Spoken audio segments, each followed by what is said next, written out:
Les métropoles ont du mal à penser leur environnement rural, c'est-à-dire qu'en gros, ce n'est pas forcément des partenaires de développement, alors qu'il y a des vraies interactions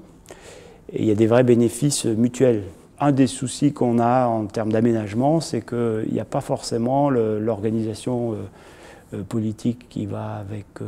cette question, qui est une question, c'est comme ça que la vie se passe, la vie économique et la vie quotidienne, elle se passe à cette échelle. Dans ces territoires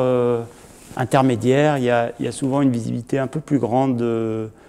savoir-faire, je parle là plutôt dans le domaine de l'aménagement et de l'immobilier, de la construction, d'entreprises très qualifiées, souvent très performantes, souvent qui se sont mises à jour en fait sur des questions par exemple thermiques,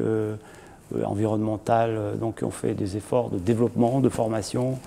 de performance pour répondre aux enjeux contemporains